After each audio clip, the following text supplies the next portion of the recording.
Restaurante Cultural, a Associação de Música e Artes dos Arquipélagos, a Associação dos Ex-Auditores dos Cursos de Defesa Nacional, a Associação de Deficientes das Forças Armadas, a Sociedade Portuguesa de Engenharia Sísmica, Núcleo de Apoio ao Centro Desportivo Universitário de Lisboa. Tem colaboração dispersa em poesia ou prosa ou conto nas revistas Sol 21, Atlântida, Gazeta de Poesia, Artes e Letras e Linha. Na sua bibliografia conta com Sombra em Cabo de Sol, que é um livro de contos, que a sua primeira edição foi em 99 através da editora universitária Esboços Pessoanos, terceira edição bilingue, Poemas sobre Desenhos de José Jorge Soares, edição Ceres, em 2006.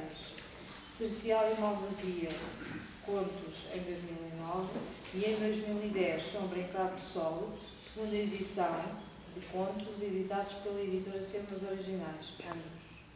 Autor de diversos ensaios, prefácios e recessões, antologiado em numerosas coletâneas. Houve quem escrevesse que é um grande prosador da língua portuguesa. O Joaquim vai então falar, passa a palavra. Conhecimento de um grupo de pessoas, de uma nação ou de muitas nações. Eu chamo lusofonia, contrariamente a muitos intelectuais e pedagogos que já sobre o assunto se pronunciaram, eu chamo lusofonia à língua portuguesa falada por todos os povos que a falam. Eu que está no meu dicionário. Mas a cultura lusófona tem muito mais que se lhe diga. Tem uma polivalência de convivência uns com os outros. Eu recordo que no meu curso de auditores da Defesa Nacional, o saudoso professor José Augusto Seabra dizia-nos que aquilo que caracteriza a nossa imigração é os sentimentos. Parecem conflituosos e não são, de errância e de eficâcia. Quando está, quer ir, mas quando foi, quer voltar. Errância e eficância. E outra coisa é o multirracialismo, o sincretismo religioso. Isto é tudo muito bonito. Claro que é na lusofonia. Tem qualquer coisa que é comum a todos, tem. E o que é interessava era mobilizar essa parte boa da lusofonia para fazer um grande trabalho pela paz do mundo. Porque se não houver um futuro de paz, não há futuro. Eu sobre isso escrevi um texto que vou respigar umas pequenas partes, que foi escrito cerca de 1 ano e meio, quando foi dos 60 anos da Declaração Universal dos Direitos do Homem, e que se chamava, acho que ainda se chama, onde é que ele estará, e chamava-se Nicantropia, Altermundialismo e Direitos Humanos. Quase tudo está dito sobre os direitos humanos e o respectivo estatuto. E como diria a pessoa, só falta cumprir a humanidade. Há, pois, que entender que o espírito da lei e a consciência ética deverão ser prevalecentes sobre o seu conteúdo, sob pena de não chegarmos a parte alguma e de contribuirmos para desacreditar a própria lei. Chamei assim a atenção para a moldura dos direitos humanos. Devem ser repensados e a globalização que ora percorre a aldeia mundial em si própria só se tornará perversa se assim o quisermos ou consentirmos. O homem é o único ser vivo capaz de vencer por sua vontade, volitivamente, o terceiro princípio da termodinâmica. Quer dizer que tudo tende para o equilíbrio. Pois muito bem, nós podemos alterar para o bem ou para o mal. Força da nossa vontade. Quer dizer, somos um ser ecossistémico, como muitos outros, mas temos a capacidade, por decisão, racionalmente, alterar para o bem ou para o mal. Por isso, temos que pensar muito bem quando estamos a dar cabo da nossa morada, da aldeia global em que vivemos. Ao mesmo tempo, que salvaguardamos o nosso planeta, onde moramos, há um conceito novo que se chama GLOLOC. GLOLOC é uma conjugação do que é global e do que é local. Que ao mesmo tempo que os grandes espaços ganharam importância com a sociedade da informação que leva à globalização, ao mesmo tempo, dizia eu, surgiu também a importância dos fenómenos locais, a importância das comunidades, das pequenas comunidades. Há duas palavras alemãs que foram muito usadas pelo Ferdinand Tönnies e que chamam Gemeinschaft a uma, Gesellschaft a outra.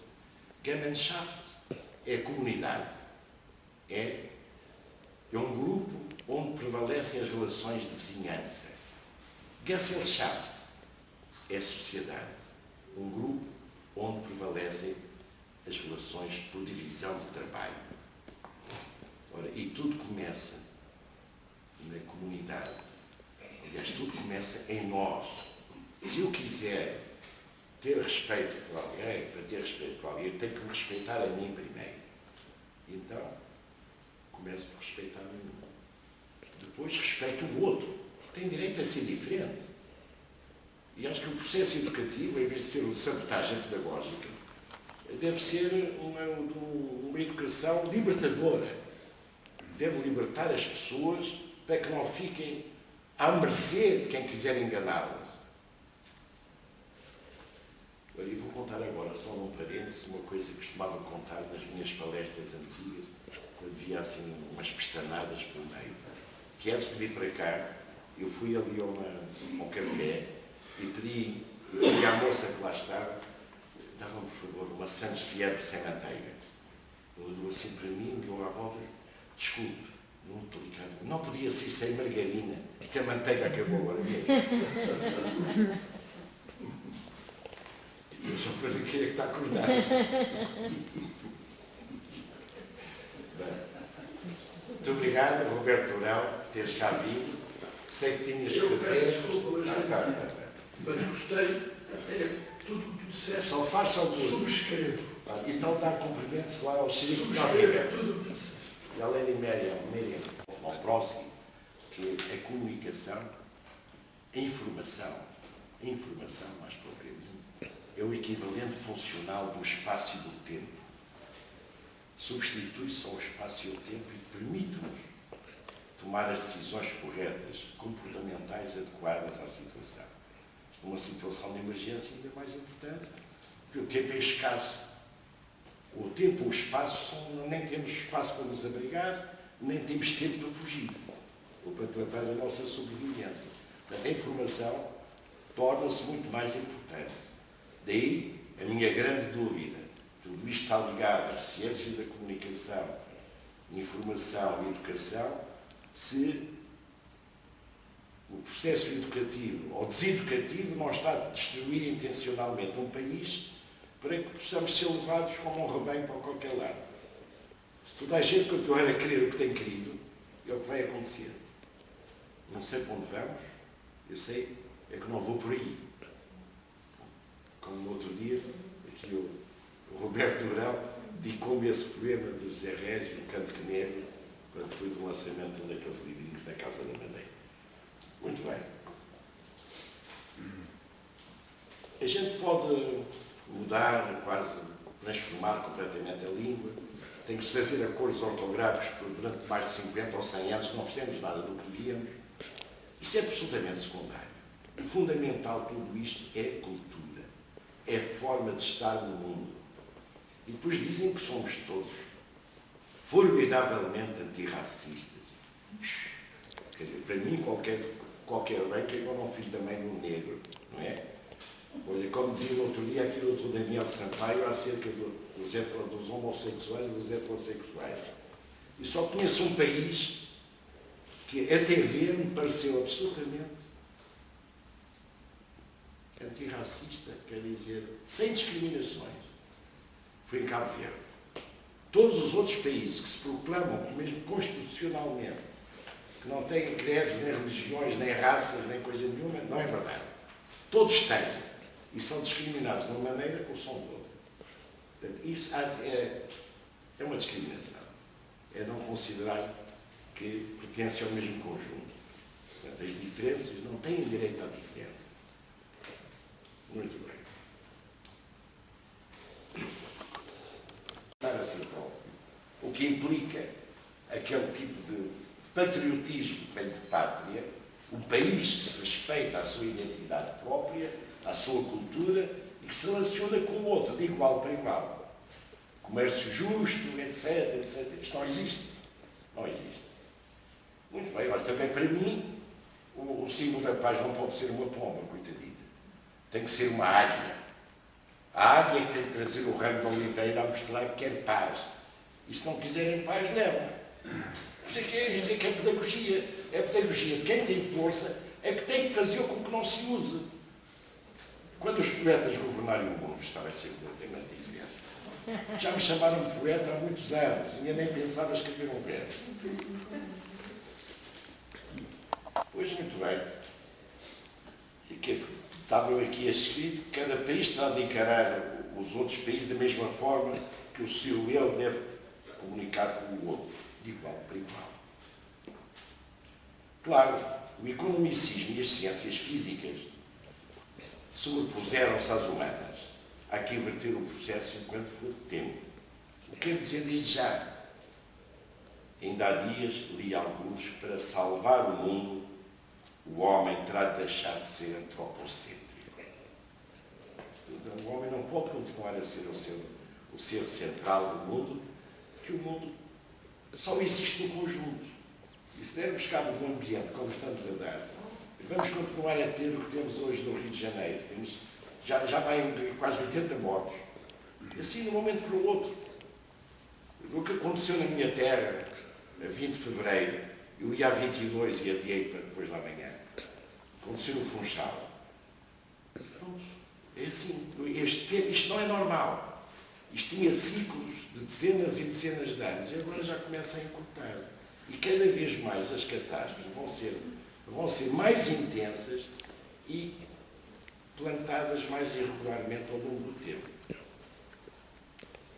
As ciências sociais ou humanas têm, pois, um grande papel a desempenhar neste mundo tecnocrático e economicista. O comércio justo terá que ser uma realidade despida de qualquer hipocrisia ou protecionismo. Já nos anos 60, o Sr. François Perroux, que foi um economista francês, professor em Coimbra, dizia: todos os mercados comuns são uma nova forma de colonialismo. Que os mercados comuns nunca dão o dinheiro para o que a gente quer. É para o que eles querem que a gente faça. Tem que estar sempre integrado num determinado conjunto. Um dia, um conhecido prémio Nobel da literatura, o Yves Andric, da Ponte Sabodrina, disse que a melhor maneira, talvez a única, de construir uma ponte é mostrar aos habitantes das duas margens têm a vantagem de encontrar-se. E a ponte parece feita. Ora, se isto for aplicado por todos ao mesmo tempo, e cada um lançar uma ponte para o outro, cada país lançar a sua ponte para o outro país, que os mares são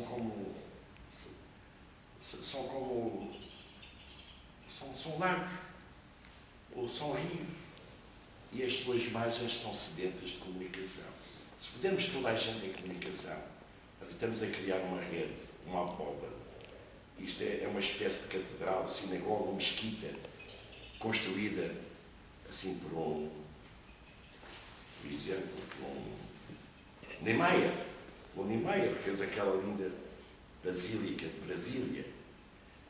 E aquelas nervuras são as nossas comunicações todas. E sustentam um teto que protege a toda a gente que está lá dentro, a todo o mundo, a todos em paz e todos com uma harmonia que não pode ser poética, senão esta cara. Não pode ser apenas poética. Ora, vamos muito bem, vamos encurtar um bocadinho. Ora, muito bem. Quando as pessoas chegam um quarto de hora atrasado, já é uma boa noite. Se chegarem só 5 minutos, ainda já é boa tarde. Isto passava-se às 9 da manhã. Muito bem.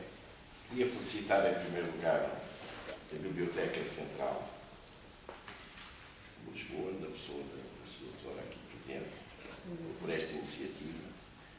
E, simultaneamente, a Isabel Fontes, que tem dado, que teve a ideia e que contou com o acolhimento de sessões, em que não faltei nenhuma ainda, não faltei a nenhuma sessão, vou faltar no dia 20.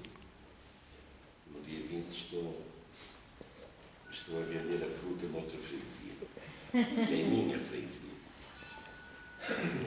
Vou apresentar esta conversa no dia 16 e no dia 14 vou apresentar um desses livros na Madeira, junta de freguesia de Santa Maria Maior. E queria só retificar umas coisinhas do que a Isabel disse, isso comigo já tem barbas, mais barbas. Pois, eu calculei. E falta uma coisa que está na origem.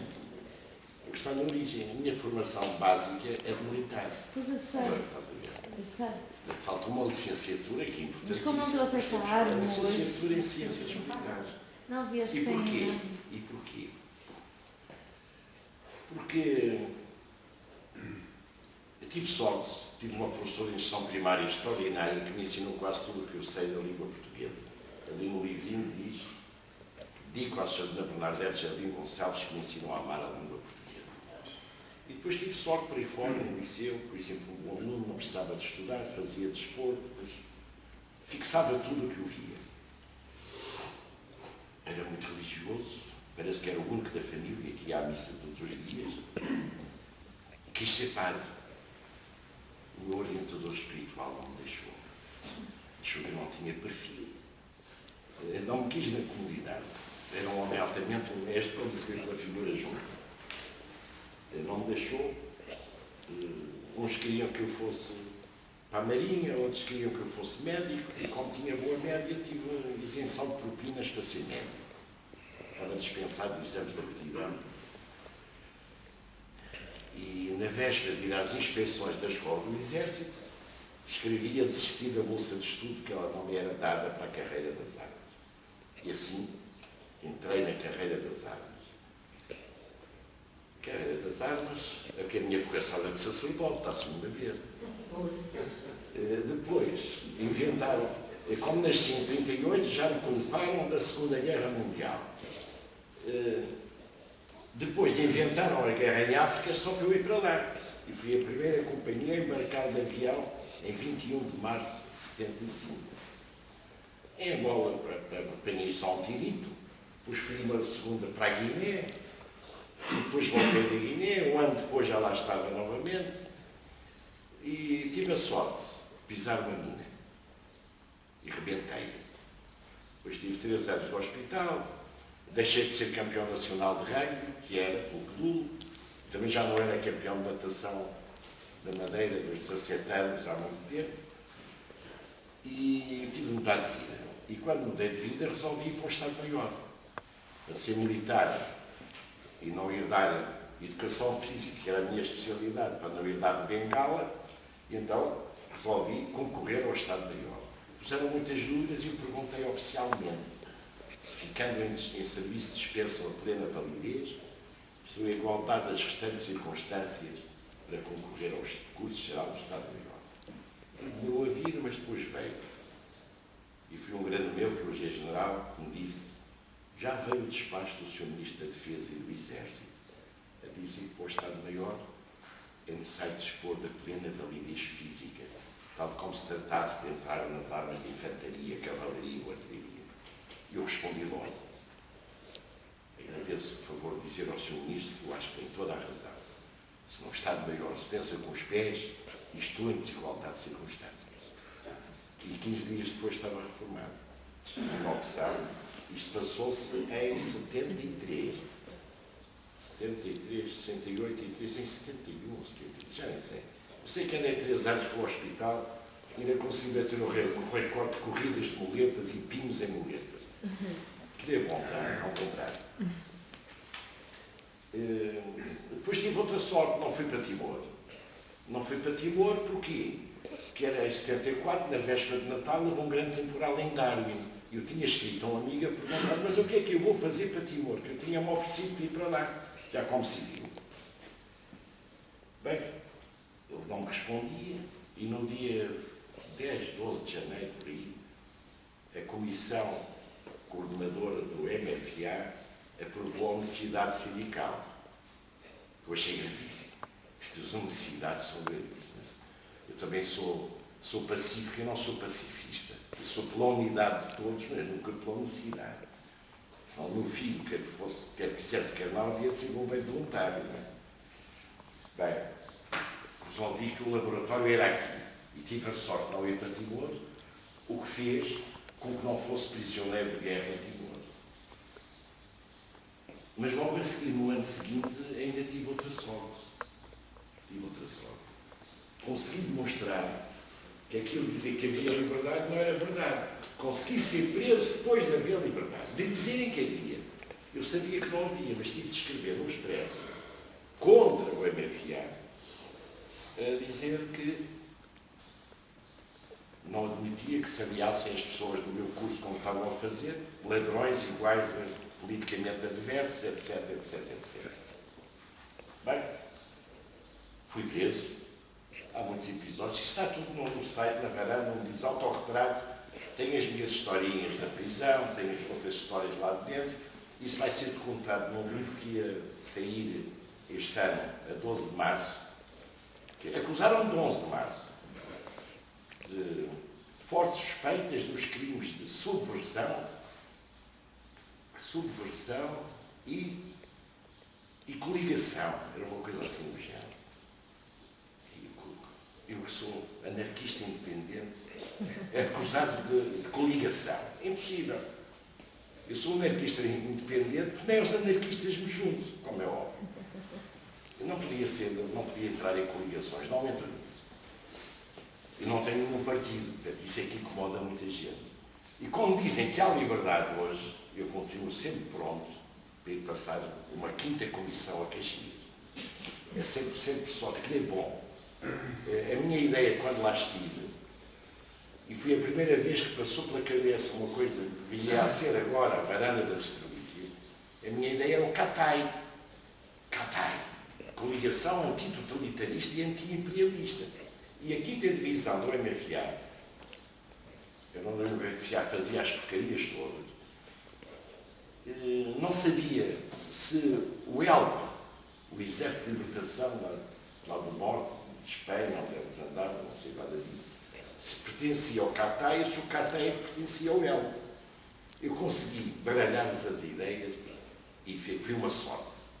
Consegui demonstrar que não havia liberdade, estar um mês em isolamento, sem visitas, sem recreio, sem nada, só que me recusei a prestar declarações sem culpa formada e sem advogado. Eu sou teimoso. Acho que a minha melhor qualidade é a persistência. O meu pior defeito é a teimosia que vem logo a seguir. Sou mesmo. Sou antipolítico. Acho que fazer política é administrar, como dizia o Mundinho Falcão, já nos anos 60, na Gabriela, Cravo e Canela. Fazer política, olha, é como no desporto. Uma coisa é o desporto, outra coisa é o caso do jogo. E aqui a nossa política não é desporto, é caso do jogo só. Não é para servir, é para servir-se e é para inventar questões uns contra os outros, etc. Bem, depois andei por umas coisas que chamei os mestrados de ciências antropológicas, depois andei no outro de sociologia, e depois passei para o 2º ano de economia, depois andei 7 anos no britânico a afinar o inglês. Entretanto, fui trabalhar para a proteção civil, estive lá 30 anos. 30 anos, diretor de formação, primeiro secretário executivo da Comissão Instaladora, depois diretor de serviços de formação e ensino, palestras por todo o lado da Europa, desde a Irlanda até à Turquia, palestras, cursos, seminários, fui moderador também de alguns, francês, inglês, era tudo. Eu nessa altura até raciocinava e sonhava em inglês. Isso passou-se a reformar há 2 anos. do Serviço Nacional de Proteção Civil, que já não se chama assim. Nos últimos 2 anos em que lá estive também não me deram o que fazer, que é muito aborrecido, e a razão era simples. Se concordassem com o meu parecer, o Presidente ia para a rua. Se não concordassem, chamavam-lhe pardo. E, portanto, nem certeza nunca mais me deram nada para eu assinar. Mas eu tive a oportunidade de mandar para o Ministro e para o Secretário de Estado, que me pediram um parecer, não sei como, mas pediram pela porta do cavalo, mandaram-me um pedido para casa para dar um parecer sobre a lei, a nova lei da estrutura da proteção civil em Portugal. E eu já tinha dado ao Secretário de Estado 19 páginas, depois quando fui para o Ministro e ficou à discussão pública, eu mandei mais 5, para mostrar que tudo o que estavam a fazer era errado. E ainda está. Mas não é nada aqui, paciência. É pena que a proteção civil era um espaço de diálogo e solidariedade e hoje parece um grande quartel de bombeiros onde as outras forças, mesmo que digam que não se sentem bem. Eu tenho o máximo respeito pelos bombeiros e ainda no outro dia terminei a apresentação do meu livro, convidei os bombeiros da Amadora a estarem presentes e não estavam, mas terminei a apresentação com um poema que dediquei aos bombeiros. E agora vamos ao assunto que nos trouxe aqui hoje. A Isabel costuma dizer uma coisa que não disse hoje, é quando quiserem interromper, que interrompam. É verdade. Mas é verdade. Mas... Podem interromper durante o evento Não ou podem, após o não, evento. desculpa. Desculpa, nós estamos agora que não podem. Peço para não me interromperem, senão quando eu fizer uma pausa. Não queres? Ok. Mas não pode ser uma pausa. Há cerca de um mês, apresentei este tema numa tertúlia que se chama A Margem, no Cais Ferreira. E, quando apresentei isto, deram-me 15 minutos. Para 15 minutos só podia estar mesmo liofilizado, é preciso deitar muita água para poder até o fim. Não perceberam bem o que eu disse, fizeram muitas confusões, ou eu não me expliquei bem, será que eu ofendi toda a gente? E por isso eu acho que é um tema controverso. Ofendi toda a gente. Eu começo logo por dizer que respeito toda a gente, todas as religiões, todas as crenças, todos os sistemas de crenças. Bem, mas assim foi. Eu hoje espero ter um bocadinho mais de tempo para ver se consigo transmitir, não tenho dogmas, mas a transmitir algumas ideias que fui alinhando, poucas minhas, muitas que fui aproveitando, e falar de Portugalidade, lusofonia e globalização. A Portugalidade, em primeiro lugar. Para que é que se há de chamar Portugalidade? Acho que cada um depois dará. Neste momento, o Brasil tem mais visitas ao site do que Portugal. A China já esteve em terceiro lugar, agora está em quinto. A Rússia está em terceiro, está em quarto, a seguir aos Estados Unidos. E a seguir veio a Roménia. Mas também já veio a Lituânia, já por razões que eu desconheço completamente. Eu sei que em 5 minutos envio as mensagens.